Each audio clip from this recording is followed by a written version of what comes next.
Hello, everyone, and welcome to Wind, Reel, and Print. My name's Ryan. And my name is Kevin. And today we are talking about a very short movie. Super short. One of the shortest. Short film. Yeah. I guess there's a category, isn't there? Yeah. I kid. Yeah. Well, in the grand scheme of life, it's pretty short. Oh, that's yes. It's a lot of life in a tight little package. Yeah. If you really think about it. Yeah, exactly. I don't even know how to really start an episode like this. We're talking about the human condition, which is all in all, it's 3 parts, but it's also 6 parts. Yeah. 9.5 hours long. Yeah. It's like Star Wars. Yeah, it's a little better than Star Wars. Just a little better than Star Wars. That's an argument. Oh, no, it can't possibly be. This is a director we've spoken about before. Yes. Masaki Kobayashi, Mm-hmm. known What did for he direct? Harakiri. Oh, wow. He also does he's done a lot of things that I've been wanting to watch Kwaidan. That's on the top 250 still, though it's on the low top 250. Yeah. So it might that disappear. One's like in and out. Yeah. Every now and then. Yeah. But from the director of Harakiri, though Harakiri came after this. So from the director of The Human Condition comes the Harakiri, and we're going to talk about the human condition. So it's broken up into 3 parts. Yeah. All 3 parts are on the Letterboxd top 250. So we would get there. Top 15. Top 15. Yeah. Yeah. Are all of them in the top 15? All of them are in the top 15. Oh, that's crazy. Yeah, it feels like a cheat code to split your epic Into 9.5 3 movie into parts. 3 parts. It feels like a cheat code. If you were trying to run the numbers to try to get the most movies in the top 250, that's how you do it. Yeah. Yeah. Yeah. You break up your magnum opus into parts. Half his titles in the thing are this series. Oh, yeah. Absolutely. Over half? I think he has 6. Oh, does he have 6? Okay. Regardless, we're talking about the human condition. This is something I've been wanting to watch for a while. Obviously, the part 3 is in the top 8. And obviously, disclaimer. Top 7. The top 250 isn't necessarily like, in the order of operations. They aren't. I don't know. I think it's law. Yeah, 12 Angry Men is the second best movie ever made, isn't it, Kevin? It moved up. Wow. It did move up, which means Come and See and 12 Angry Men are very close. Yeah, it must be. So there will probably be a lot of hopping, but I imagine more people are going to see 12 Angry Men than Come and See. Oh, I'm mistaken. Top 37, not top 50. Okay. Yeah. That tracks a little more. Mistake. Yeah. And still unbelievable. Yeah. And Agree. And in the top 8, so obviously Top their top 7. 250 isn't God. Yes, top 7. Sorry. God, this is going off the rails. I got a live fact checker here. He does And not even a have fact 6. checker. He does have 6. Yeah. Okay. So half of his films are in the top 37, is that what you said? Yeah. And in the top 7 is part 3. And so I've always been interested in seeing it just because it's always kind of been there.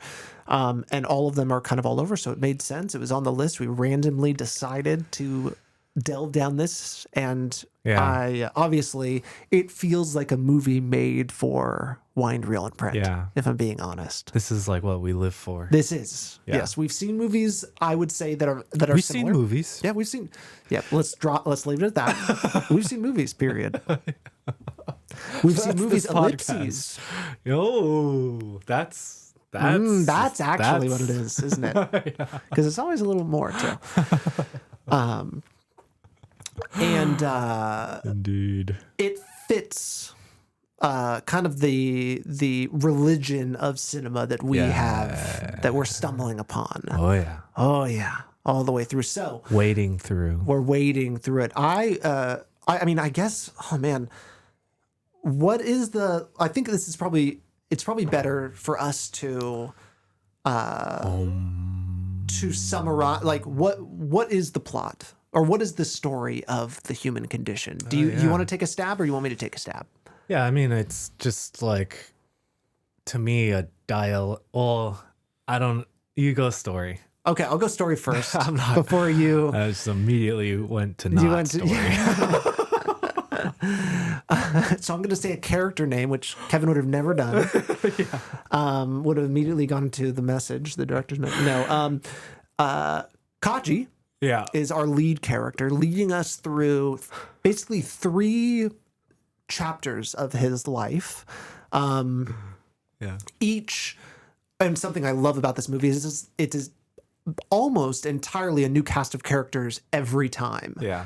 Which is something feels very lifelike, and is just a very interesting way to do a trilogy. And you got to wonder how much of this is like a trilogy, or is it just one movie in one go? You know, it's kind of it's some things. But basically, we follow Kaji, who decides to avoid going to war by taking a job as basically the labor head of a mine, and that mine is using Chinese POWs. And so he is they call him Reds in this, but he's a leftist, a socialist. It's not so explicit at the start. It kind of becomes more explicit as it goes. But he is just someone who kind of believes in equality and believes in helping out. Believes in inequality? He believes in inequality. And believes in lifting up the little guy. Yeah. And his first order of business is to better the conditions of they basically want them to work harder. Right. And he says, we need to make the conditions better. And obviously that is, he doesn't want them to get beaten. He doesn't want all these things. So that's how it starts. Bare minimum stuff. Yeah. And then it ends up all the way with he's now in the army and is kind of dealing with some of these same things. And eventually he himself ends up in a prison camp too. Yeah. With so much happening in between that you see this character of Kaji, who is almost entirely good at first, though there are there is just this weird thing about him, but he is always this force of always doing the right Standing thing. Up, yeah. For the right thing, and that the world, you can only do that. So basically the movie is constantly throwing things at him to challenge that. Yeah. And eventually it gets to the point where he doesn't become a villain, but he is a practical person now. Yeah. And just like a lot of characters that he meets in the beginning, this is the practical thing we need to do. Right. Like we can't get into all of this theory and everything, because that's one of the first things they say in the first movie is you've heard that saying, these things are good on paper. Yeah, yeah. But to actually do it. Yeah, to actually do it is something different. Yeah. And he doesn't believe that. He is then the theory's wrong with the way he said it. Yeah. And I think that foreshadows the whole movie. The whole 3. And so that's the basic premise. And he has a wife that he's constantly trying to get back to at a certain point, Michiko. Michiko. And Michiko. That's how he says yes. Michiko. And she gets all the range of emotions, doesn't shy away from dropping characters and killing characters, and is very frank about how it treats life. And it feels like a perfect post-war movie too. It is looking at and trying to understand, and it is very critical of Japanese leadership. in Japanese leadership in World War II, and how that seeps into everything, and even in some ways the Japanese honor culture that kind of goes into it. Bridge over the River Kwai obviously is a very obvious connection to this, especially in the third movie. You kind of get a lot of that, but for sure. Yeah, so that is what the movie's about. Yeah, in short. Yeah, it's just a movie's about. Now, what's the movie about, Kevin? Yeah, I mean, obviously the title points to the human condition. Yeah. And I think him standing up for what's right and up against societal structures is a huge aspect of the human condition. I think I had written nothing is more human condition than the individual struggling against societal structures. I think something like that. And you see that like throughout all of these episodes, so to speak. I think the World War II aspect is huge. I think the honor system is a good thing to point at too. Like, obviously, Bridge of River Kwai, like on my mind when I was watching it. Yeah. Very easy comparison to make. Yeah. Almost 1-to-1 in terms of like the words you'd use Sure. to describe it. Yeah. Yeah. It's funny. I saw this movie Secret Sunshine recently too. This Korean film from like the 2000s, and like echoes a lot of the same things. Like very like humanist, like questions like, "Will I see you again? Will I ever see you again?"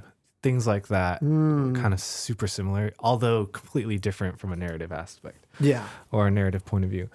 I also think comparing this to Harakiri is super important. And I think also adjacent is Seven Samurai for me as well. Just in terms of ideology, I think this film makes it very clear where Masaki Kobayashi stands on the political spectrum. As opposed to Akira Kurosawa, who is like very influenced by Western society, Western culture, and like stories and stuff like that. Yeah. This man is very like communist, socialist, like more favors this, what you said, the leftist side of like things, especially in a country like Japan, who is geographically in the middle of the Soviet Union and the United States, but also politically through these sorts of like relationships, like through war and through whatever, through economics, you have like them negotiating between these two sides. And I felt that so heavily in this film from a dialectic standpoint. Like each character is like stand-ins for an ideological like point of view, so to speak. Yeah. And then that really leads into this kind of conversation I think this film is doing with like social realism versus socialist realism, and how much how easy it is to confuse these two things and how they are very related. In terms of like coming about and stuff. And I feel like this movie is like using these things as influences on the conversation that it's having, but also in its aesthetics and like the way it's constructing the film as well. Well, I definitely want to at some point drill down on that. Yeah. Because that sounds very interesting to me. Yeah. Do you want to do it now, or do you want to wait? We can do it now. Yeah, unless you have something to say. Yeah. Let's run that. All right. Okay, so I think social realism and socialist realism coincide in terms of like development because they're birthed from the same situation. Yeah. Which is Soviet Russia or Soviet like USSR. So, social realism, in short, depicting real conditions of the working class. So that's like neorealism, like Italian neorealism. Yeah. Movies we've watched, Rocco and his brothers, right there. Poor Sansar, realism. These movies are social critiques. They're dialectic, like they're a kind of a conversation or a dialogue. And they're very poetic. I read this article called The Aesthetics of Social Realism. Quote is, poetry expresses the typical, the universal, and the general. The difficulty here lies in the achievement of a unity of the typical and the individual. So when you think of like a Poor Sansar, for example, this film is like poetic through its expression of the individual on their journey, Rocco and his brothers, very much the same thing, right? Yeah. And so when you look at Soviet filmmaking,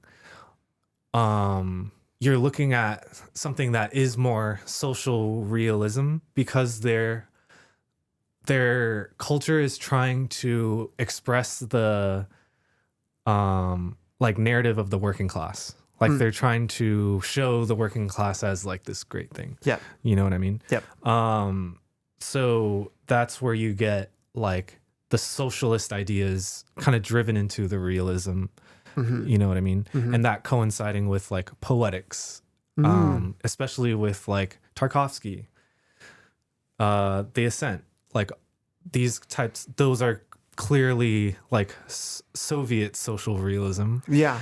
And I feel like this Human Condition is pointing to that kind of aesthetic. Yeah. More so than like, I think Kurosawa is an interesting thing to quote unquote cut against because I feel like he is very humanist as well. And he's talking about a lot of the same ideas, but his imagery feels so like Western based, if that makes sense. You're talking about Kurosawa? Yeah. You know what I mean? Yeah. Like his is driven towards this, like, I don't know what to call it, but like compositional perfection. Whereas Masaki Kobayashi still perfected composition, but it's like way more poetic, if that makes sense. Totally. If yeah. you can make that claim. Yeah. Yeah. Yeah, I mean, I 100% agree. I think there's some interesting things. I would be curious even just how far back this socialist realism goes, because I was looking up like Battleship Potemkin and Strike, Sergei Eisenstein. Exactly. Like we're talking about like ever since the inception of Soviet influences and films, like this has been their bread and butter, and it was for political reasons, obviously, and they were interested. I mean, it's certainly what they wanted. Right. Because I think there's a philosophical socialism and then like a political socialism too, which I'll get into a little bit. And I think this movie does a really, like, talking about values versus action. Yeah. Oh, and I mean, like that's what this is. and stuff. Yeah. And it straight up goes eventually to like questioning the Soviet question of just like these people and what it means to like have these ideals, and then what it practically means, How do you like put them into real action? In and real then life like stuff. I mean, there's a point where Kaji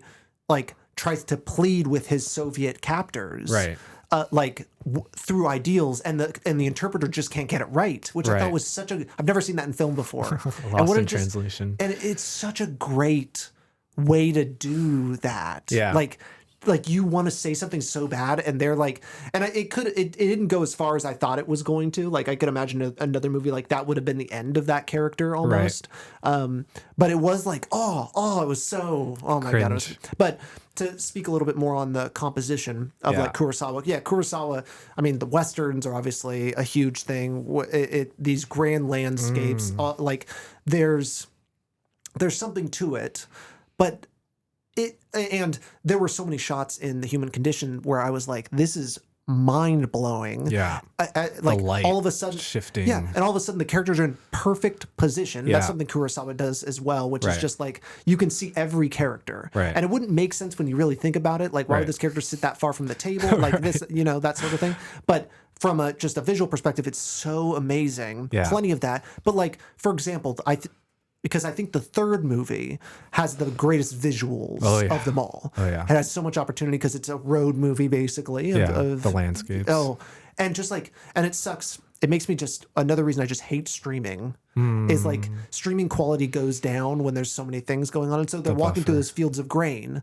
And I can just imagine how beautiful those were. Of film grain? Yeah. Yeah.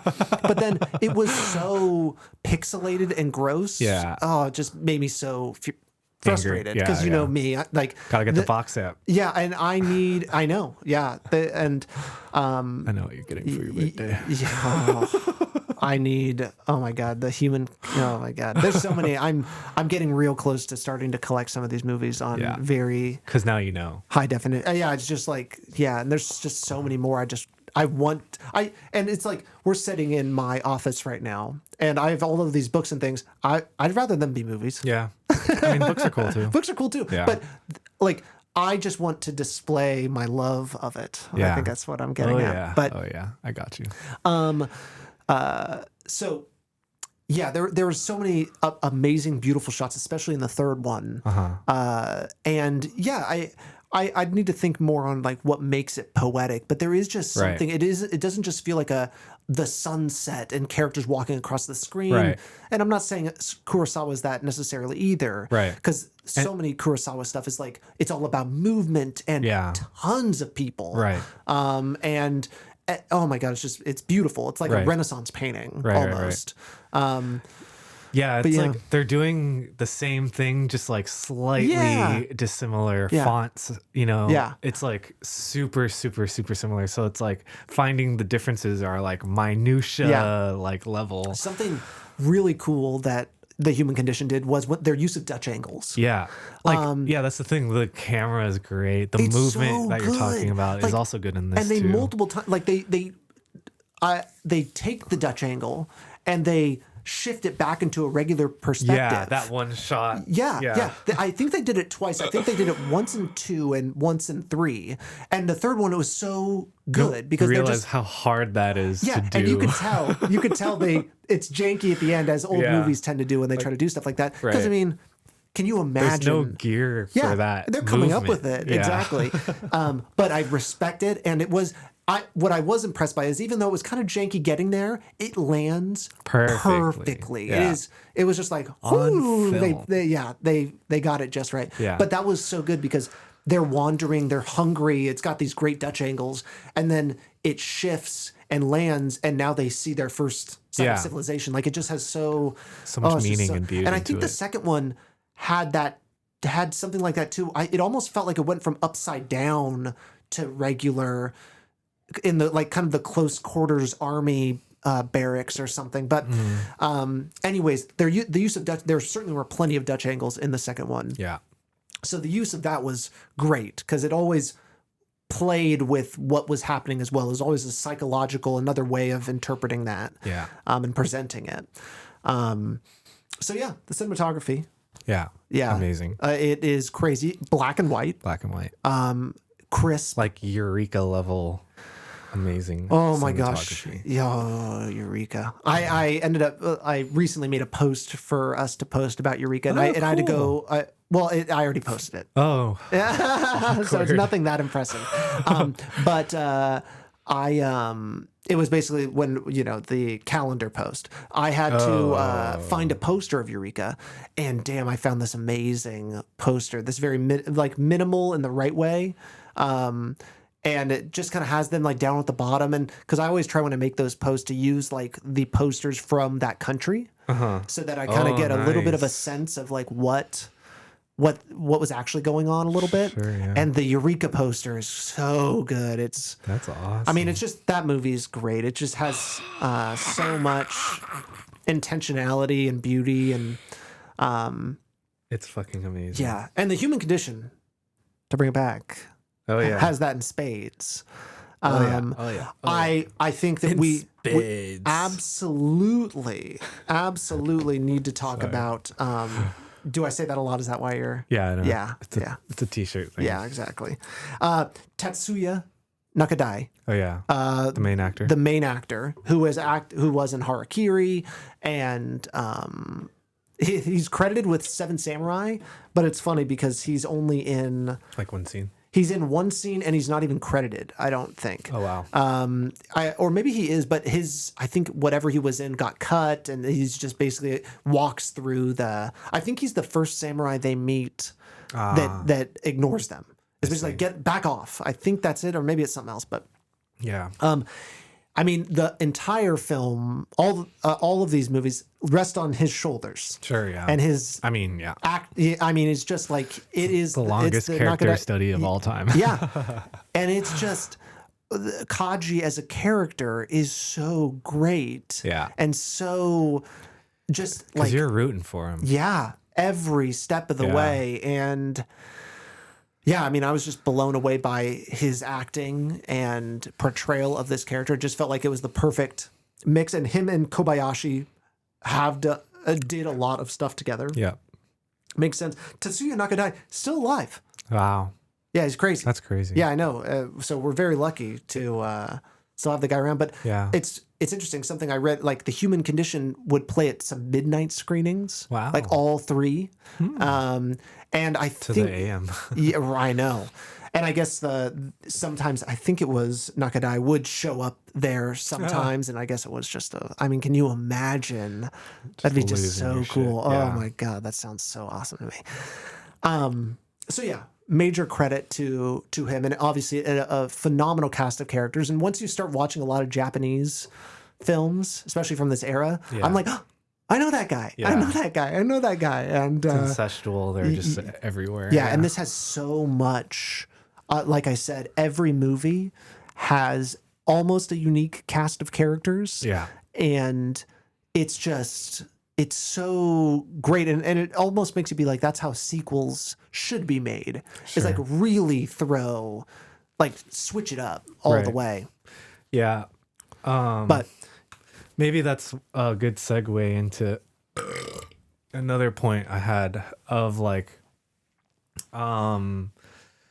this kind of predating like streaming miniseries. And I feel like if this was made in today's climate, it wouldn't be like 3 movies. yeah, It would be more of like a TV show, I feel like. But it is interesting just because aesthetically it's like such a cinematic powerhouse. It's like you can't describe this as anything other than a movie. But like the structure of it, because even like it's not even a trilogy.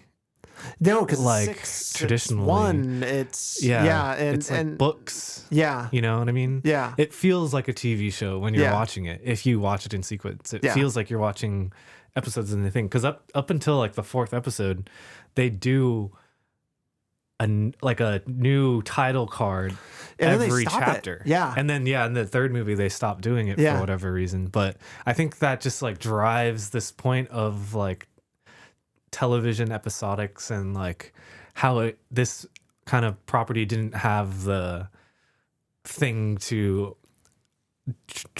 like do that in, but also it was the perfect time to make this movie because it didn't have that to do it in, and it could just be a movie. Yeah. I don't know. It's interesting because you don't see television shows that look this fucking good. No, like ever, I think. And if they made this, yeah, I don't know. It's just interesting conversation of like television versus movies. Yeah, I think it's just like where are you allowed to go? What are you allowed to say? And obviously, I think I've got a better, a high respect for TV than you do. Yeah. But I still feel like, I mean, thinking about this, and I understand your comparison to like a miniseries. Right. It makes a lot of sense. I think if like 1.5 hour episodes or something like that would easily have worked. They're all 45-minute things, I think. They're a little more than that. They're closer to an hour and a half. Oh, yeah. Because 3-hour movies. Yeah. Sorry, math. Yeah, maths. Yeah, maths. But yeah, so I see that. But yeah, no, it is hard to explain, but it just it is a movie. Yeah. Like you can't deny that it's a movie. Right. I don't know. There's like, no other way around that. And that's why I'm really interested to watch that TV miniseries / movie Decalogue. I had kind of mentioned it as is it Brandon Corbet? Brady Corbet. Brady Corbet. The director of The Brutalist recommended as like his favorite movie or like one of the greatest films ever made. And so it's like, what makes What's a movie? Yeah. That's a general question. Yeah. And I mean, but I can't deny that this is a movie. Like this is it. Like this is everything and all wrapped up into one. And obviously come and see a movie we saw that feels very similar to this. Yeah. It's willing to go there and say these really powerful things and ask the questions. Yeah. Like maybe that's what it is. Like are TV shows and miniseries asking the question, like what is the purpose of life? No. And willing to Be poetic. yeah, like take it so seriously. And obviously Come and See could never be made today in that same visceral gut punch. It had to be made by people that were like beaten to Trailblazing, like And I think this is another thing where this is also just feels like it just doesn't feel like an American can make this movie. Or like any sort of modern studio. No. Like that's what I'm saying. It kind of happened at the perfect moment of like, there wasn't going to be corporate influence to like kind of sterilize it. And it could just live as like a cinematic thing and be 9 hours. And like, it can be accepted as that. Whereas today there's so much judgment around like slow cinema, around long things, like is a streaming miniseries cinematic? You know, there's so much conversation around where the lines land in terms of like how we categorize media and stuff. I have a question. I feel like I've asked you this before, but it's sometimes it's hard to answer. But was there out of all of these, what scene spoke to you or sequence that you felt was really top dollar? I have an answer I can go with if you don't have an answer at first.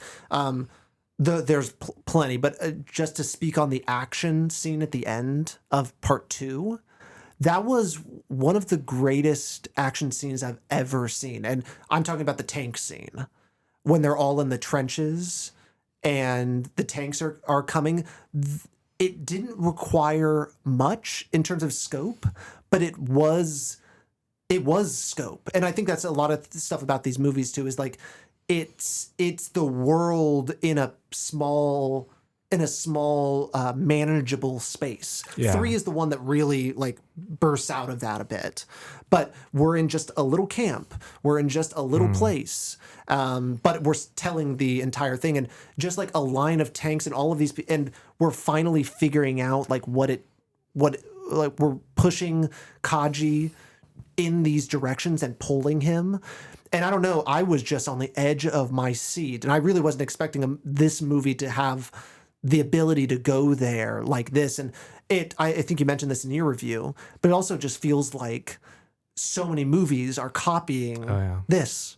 Like I feel like Saving Private Ryan is a perfect example of just like so clearly like this created such an impactful war movie, and it's also something you wouldn't see Americans be making in the 50s. They're all gung-ho, Bridge Over the River Kwai style movies.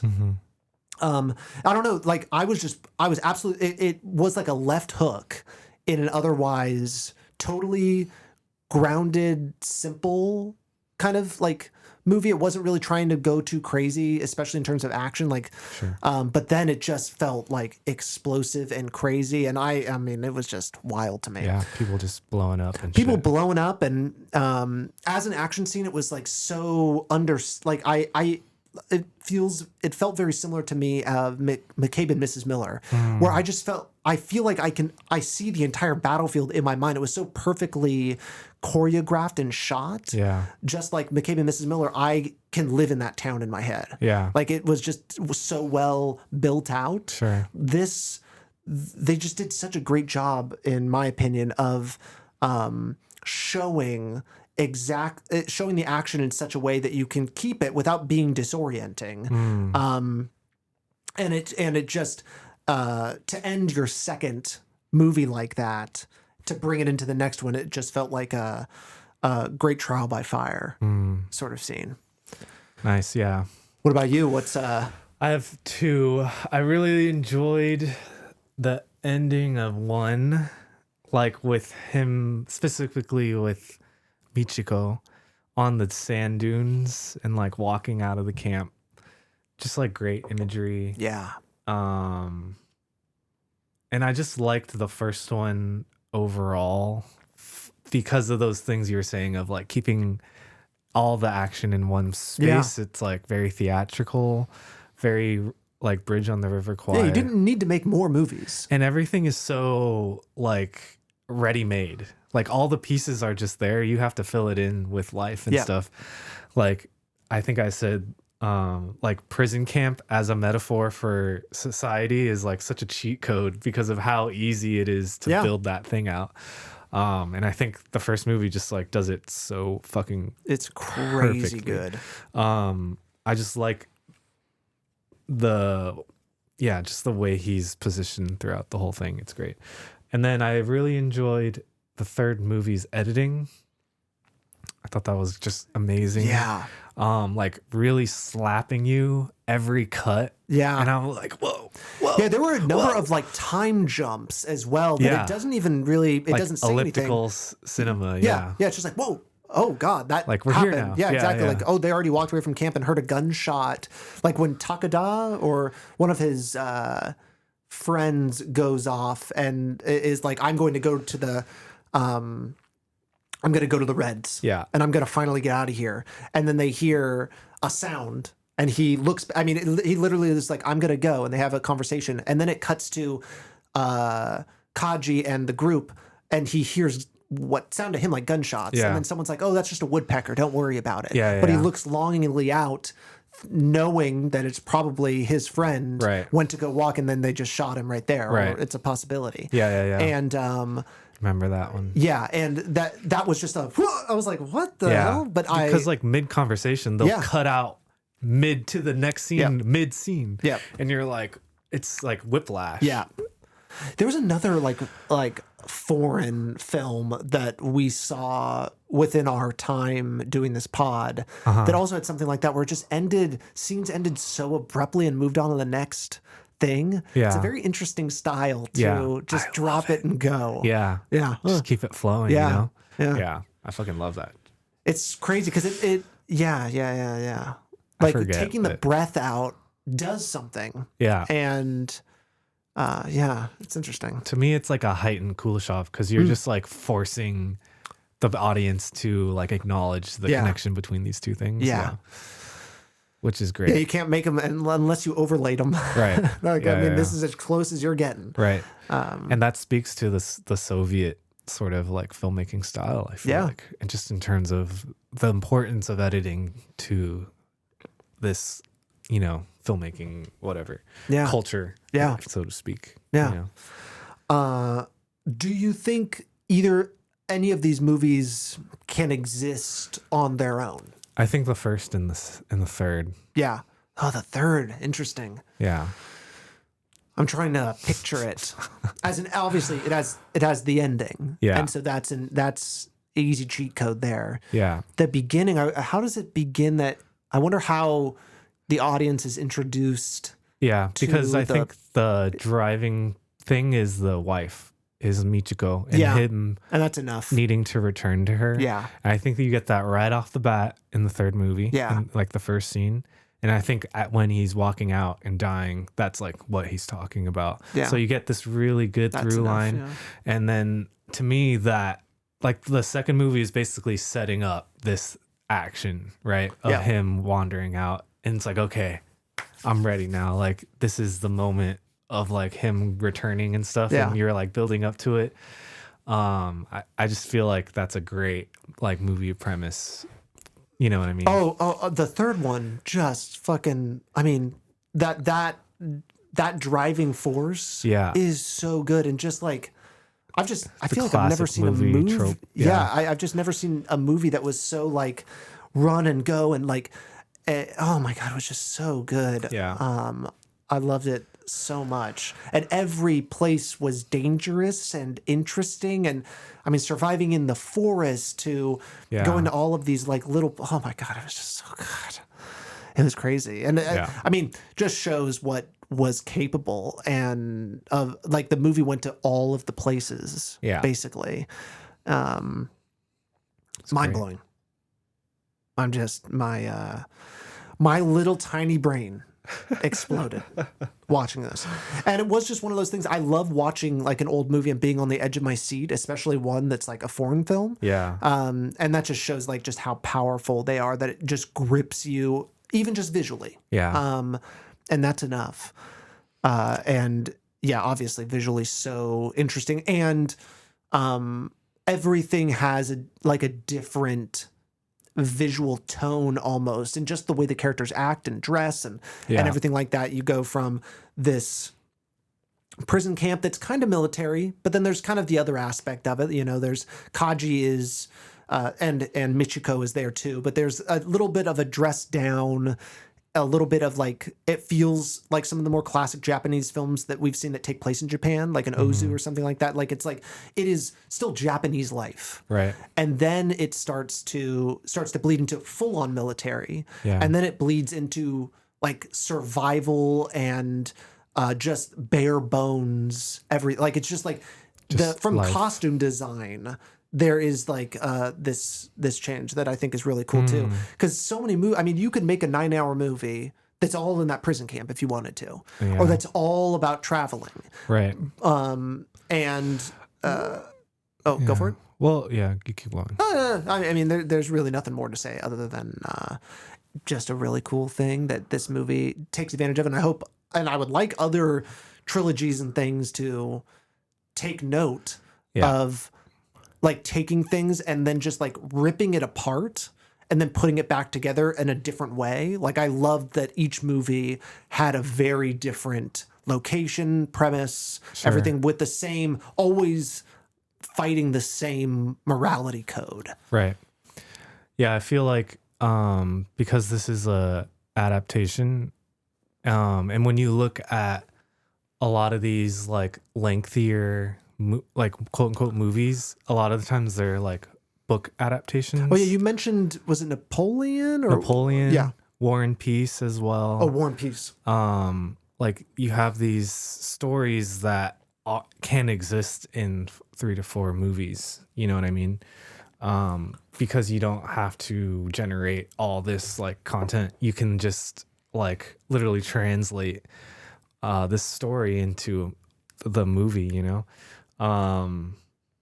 And I think you get like, to me, it just felt like we're gonna take everything from this book and make it into this movie because we have 9 hours to do that.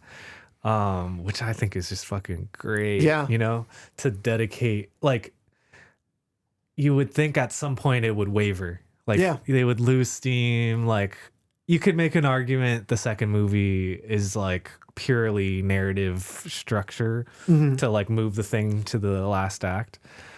But like overall, like amazing visuals, amazing performances, and then the theme and the message is just so strong the entire time. Like it's just so good. Yeah, like, it's all about power and power dynamics. Yeah. And all humanism. the places. Yeah. And I don't think we've mentioned actually, but this takes place during World War II. Right. And so that's obviously a huge thing. Japan is losing. Yeah. This is like at the tail end of the war. Yeah. And so you get them not necessarily winning, but it's not even a concern in the first movie. And then it's like murmurs. Yeah. And then it basically ends with losing. Yeah. Like seriously losing. And then like the third one is surviving. Yeah. That like Japan's going to lose. It's starting to seep in. Oh my God. Germany already fell. Yeah. Yeah. Oh, it's so good. Oh, actually, they are talking about it a bit in the first one because the prisoners are thinking like we're going to escape soon. Yeah. Like it's all going to break soon. Right. Like forgot about that. Happen. So it is actually through all of them that we are. Yeah. That the wider war. Right. Is really like a tidal wave. Yeah. And that's where I feel like this dialogue of like Soviet, like the promises of Soviet society versus like living in imperialism or living in America. Like I think that's where, especially in the third movie, that conversation really drives home because it's like after the war is over, what happens? Where do we go as a society, as a country? Oh, it's so good. You know what I mean? Like everyone's very aware Japan's fucked, right? Yeah. And so they're deciding what to do next. Is it democracy? Is it socialism? Like how do we fix all of these problems? Yeah. And this character, Kaji, is like a bullhorn for socialism. Yeah. For these ideals of, you know, communist living and stuff. Yeah. And how does that fit like within the kind of absurdist terror of the war and like being a prisoner of the Soviets, being a prisoner, you know, it's like all these contradicting things happening and matching that up to your value system. Yeah. Yeah. Super interesting. It's so good. Yeah. He's obviously desperately trying to square the circle. Yeah. Right. And just trying to understand, like, how do we... I love that phrase. Yeah. How do we, like what he says in the first movie, how do we get theory into practice? Yeah. And like, what does it mean when the wheels hit the road? Right. What changes? And Act 3, Part 3, is the one where we really see like what is a Soviet prison camp. Yeah. And that there are plenty of people in the prison camp that are awful. And even one of the people that Kaji threw out because he raped a child is kind of what is assumed. Implied, yeah. Yeah, implied. He is now running the Japanese camp, basically at the whim of the Soviets, and is beating the friend of Kaji, or like this kid who's been traveling with him looks up to him, and some of the soldiers just look on and laugh, and there's like one very idealistic Soviet captain or whatever that stops that, is the one that is able to get Kaji like to listen to him through the interpreter and understand him and yada yada. Sure. But yeah, man, trying to get theory into practice and what it actually means, and then it ends with him ditching all of it, like not like leaving the whole thing. The whole thing. Yeah. He straight up, like, he goes to where Kaji from Part 1 would have never gone. Yeah. He kills someone with his bare hands, basically. Yeah. Like, brutally kills someone. And obviously, killing and participating in the war was something he never wanted to do. And as soon as he starts doing it, you watch his humanity leave him. Andrei Rublev. Yeah. I love Andrei Rublev. I mean, that one, talk about just multiple parts. Yeah. What, like, I mean, the third part, or is it the third part? Or were there 3 parts? Or I don't even remember. 5, right? 5, yeah. The last part with the bell. Yeah. Great. Oh, it's one of the greatest things I've ever seen. But yeah. So yeah, to round that out, kind of pointing at how this, at least the third movie specifically, or just how this series is delineating socialist realism from social realism. When you look at socialist realism, you're basically examining propaganda. And the reason why I point to the third movie is because I feel like he's applying criticism to socialist like agendas, which like a socialist film wouldn't do, right? So he's like, and I think when you land on him like leaving the system and doing all that kind of stuff, you see just like a really strong viewpoint of like being more overtly socialist than, or like in the realm of social realism than in like socialist realism. Yeah, it's interesting. It doesn't seem like a movie that could have been made in the Soviet Union. Right. Yeah, right? Exactly. Like, despite it adhering to all those things. Yeah. We need to watch more to really understand. But my understanding is it was very strict. I mean, even Andrei Rublev had a hard time getting out. Right. Well, I'm learning that wasn't even made in Russia proper. Yes. It was like in another territory or something. Yeah. Because of how critical it was and stuff. Yeah. So things like that just goes to show.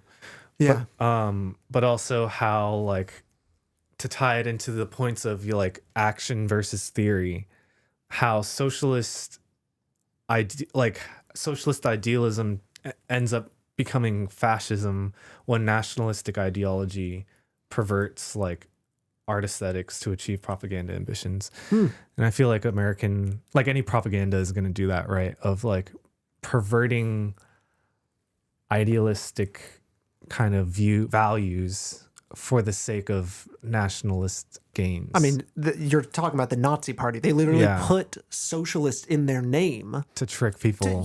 But they were not like they don't care. Yeah, they pretended to care about the workers, right? And did all these things, and just I mean, in a lot of ways, like how our modern. Of course, like they will pretend to be populist, but they'll blame it on the wrong people. Yeah, they blame it on immigrants. And in the case of the Nazis, the Jews, the communists, the gays, like the gypsies. Exactly. Like all of these people who had no power, right?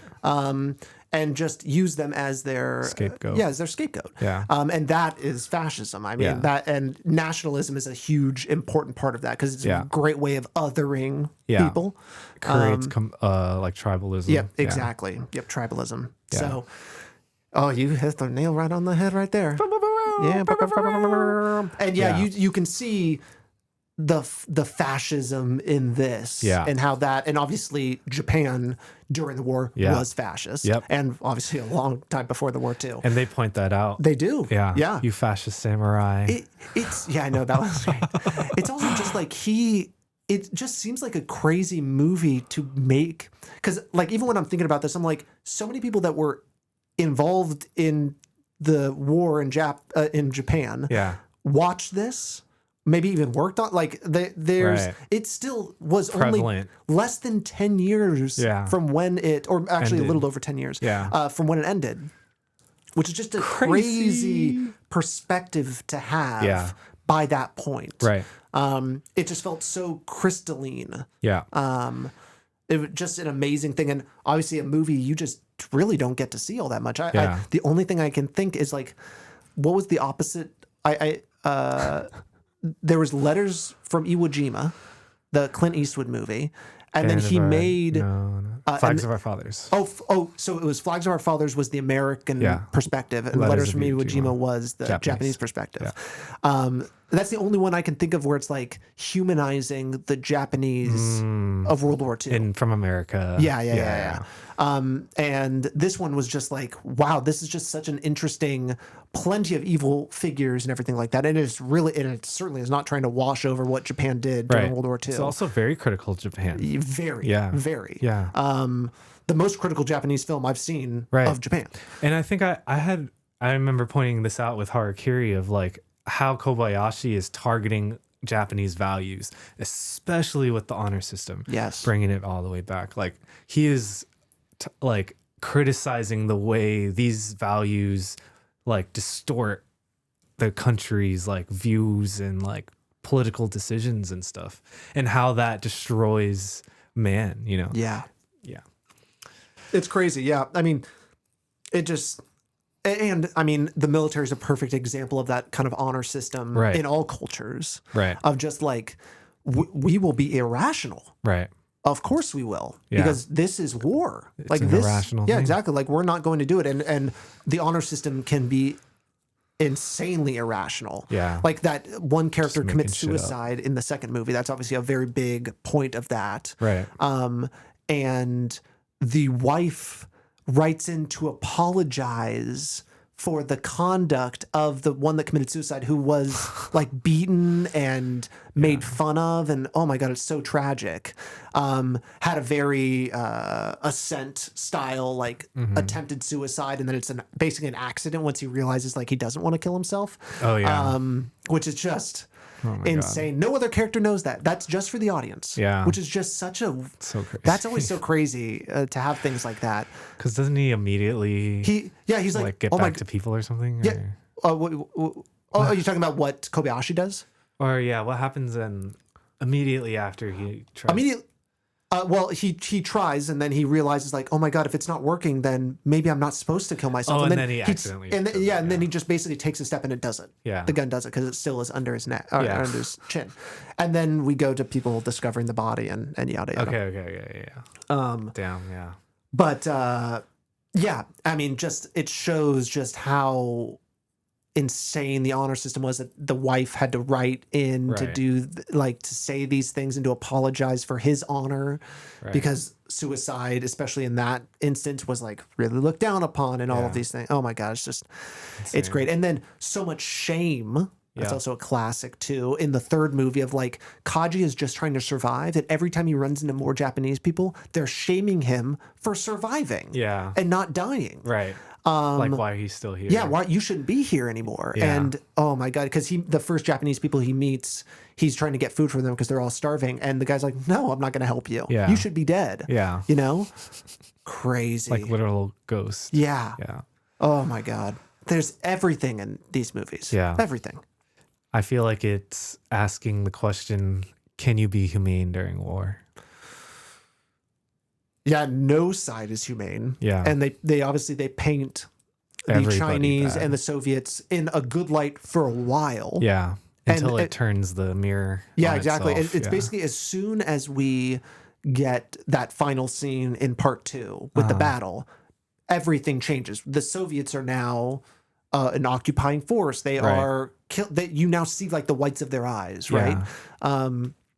And now it's real. And then that's when you start hearing the stories about them raping women and burning down villages and all these things. And then you hear people saying, oh, that's bad. The Japanese do that too to us, their own people. Right. They come and they take our things, they rape us, they do all, and it's just like no one gets cut slack ever. And that feels like that's the real straight shot of it. Mm-hmm. And can you be ethical in war? I mean, I think this says no. Yeah. And then the movie is basically saying like, walk away. Yeah. Get out of it. You're not going to solve this. Your best chance is dying. Because Kaji is doing at every step, he's trying to change it. Yeah. Like trying to buck the system at just about every single junction. Yeah.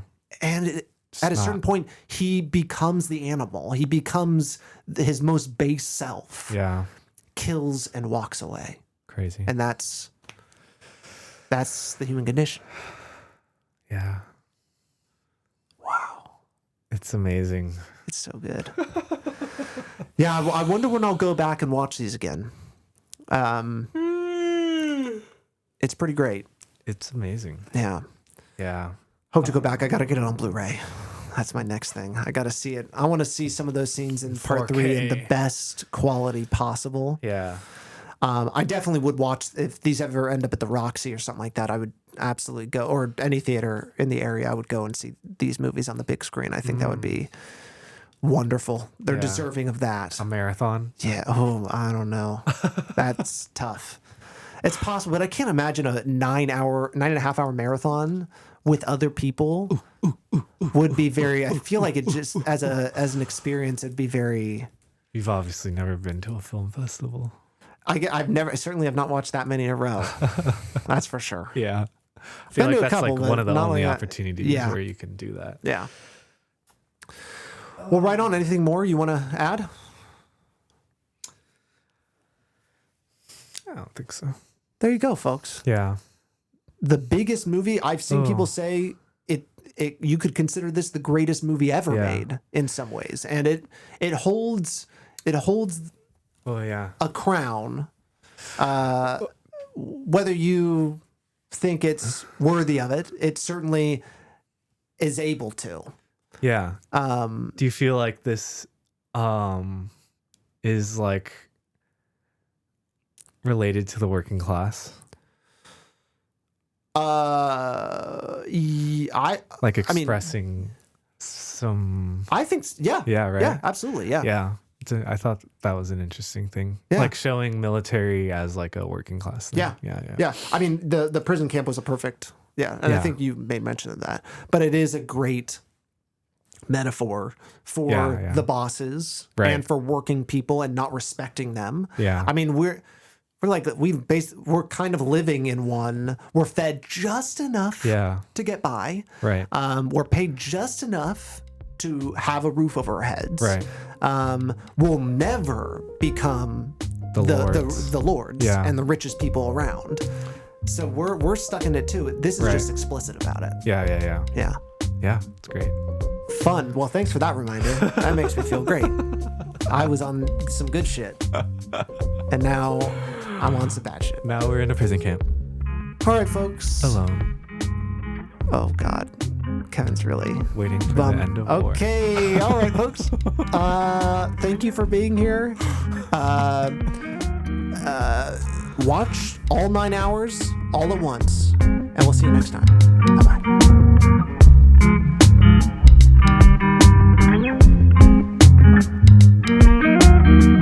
Wind Reel in Print is a podcast by Salad Brain Productions. You can find us on Instagram at Wind Reel in Print Pod. You can also find us wherever you get your podcasts. And please, if you like the show, leave a rating and review. We'll see you next time.